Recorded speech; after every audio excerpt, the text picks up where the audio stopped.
You know, Bill, there's one thing I've learned in all my years. Sometimes you gotta say, what the f***? Hi there, I'm Brandon Sparks, and welcome to the 80's Emporium, your home for everything 80's. Before he was jumping off helicopters, sliding around in socks, and completing impossible missions, high schooler Thomas Mapother IV was an aspiring priest. But after starring in a school's production of Guys and Dolls, he decided to switch careers and pursue acting. That's right. And a few years later, one of the most famous actors of our generation, now going by the name Tom Cruise, was on his way to international stardom. And it all started in the 1980s. Tom Cruise made his film debut at age 19 as a minor character in the 1981 romantic drama Endless Love, appearing in only one scene. Did you ever try to light a whole pile of wet newspapers? Jeez, it smokes like crazy. Next up for Tom was 1981's Taps, which would become the first of his many military roles. Cruise plays a military school student who, along with some of his colleagues, decide to take over their academy to save it from closing. While Taps is seen as Cruise's first major role, it is also notable for being the film debut of another actor who would also become a popular movie star, two-time Oscar winner Sean Penn. I know that, dude. 2 years later, Cruise co-starred in Francis Ford Coppola's highly successful film adaptation of The Outsiders. Among the impressive cast were Rob Lowe, Diane Lane, Ralph Macchio, Patrick Swayze, C. Thomas Howell, Matt Dillon, and Emilio Estevez, who was one of Tom Cruise's childhood friends. If you want to support our channel, the best way to do so is to head over to our online store at 80semporium.com and check out some of our original 80s merch that you won't find anywhere else. After a trio of tragedies, Tom landed a comedy, which was also his first film with top billing. Losin It follows a quartet of teens as they try to lose their virginity. What about your money? Don't worry, I'll get the money. Unfortunately, the only thing that was lost was millions of dollars, as the film bombed and was panned by critics. Even almost 40 years after its release, it still remains one of Cruise's worst reviewed films. I've got a trig midterm tomorrow and I'm being chased by Guido, the killer pimp. And now we come to Risky Business, largely regarded as Tom Cruise's breakout film. The scene featuring Cruise sliding around in his socks and underwear to old-time rock and roll has become an iconic film moment and has been parodied dozens of times in various mediums. What's more, the only direction that Tom Cruise got before the scene was simply to dance to rock music. Risky Business earned 10 times its budget and was the 8th most successful film of 1983.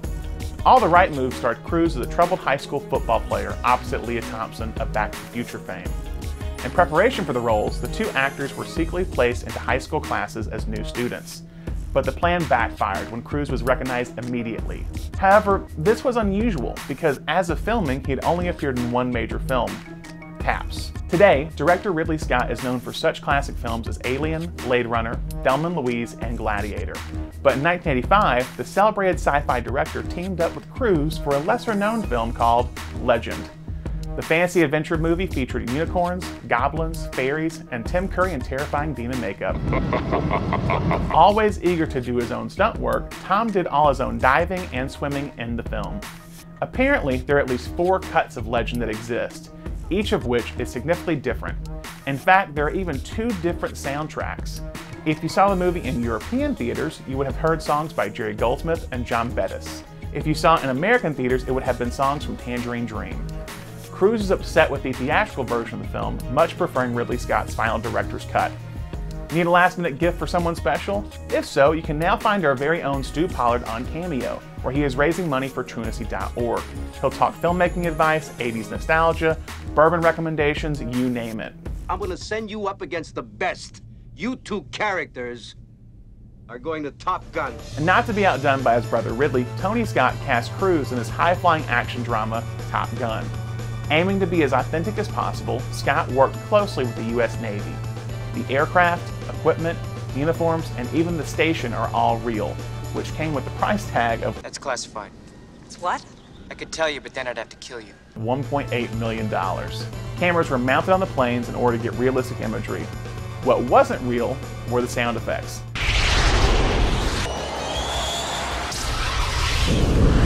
In order to create the intensity of jet engines, sound designers used wild animal roars and layered on some effects. The soundtrack featured 2 hit songs by Kenny Loggins, as well as Take My Breath Away by Berlin, which reached #1 on the US Billboard Hot 100, and also won both the Golden Globe and Academy Award for Best Original Song. The Top Gun anthem by composer Harold Faltermeyer won him a Grammy. The album is 9 times certified platinum and the 9th best-selling soundtrack of all time. Top Gun had a huge effect on pop culture, causing sales of both bomber jackets and Ray-Ban aviator sunglasses to surge. Even the US Navy noticed a 500% increase with regards to interest in enlistment. The film was inducted into the National Film Registry in 2015 and is still regarded as a quintessential moment for both the 1980s and Tom Cruise.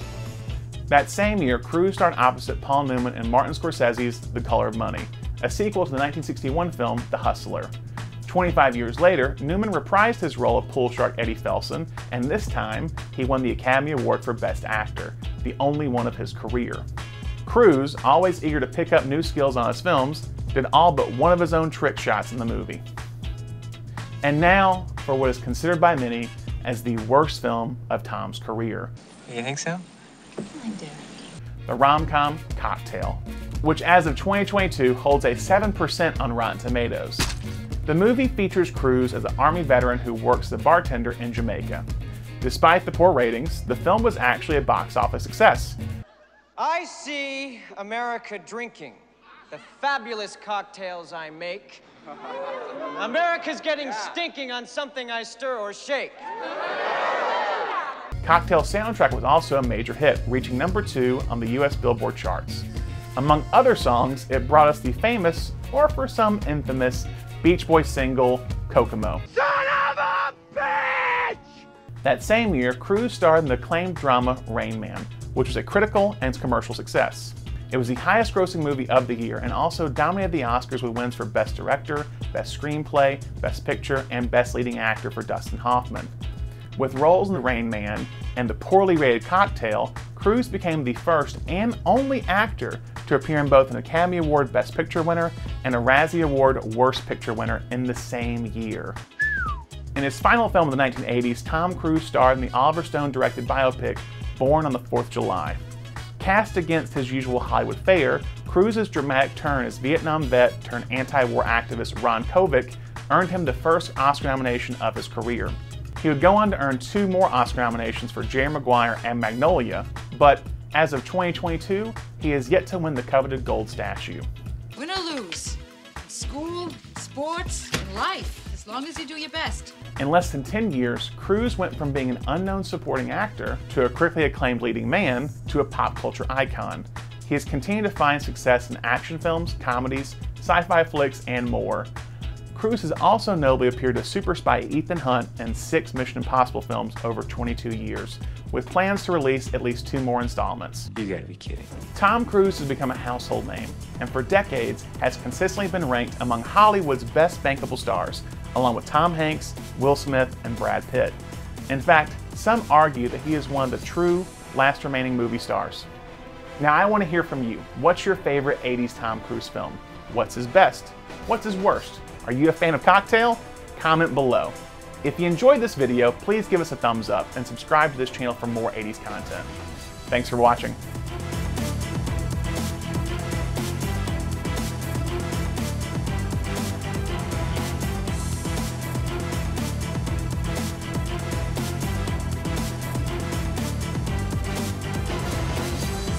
Are you a good pilot?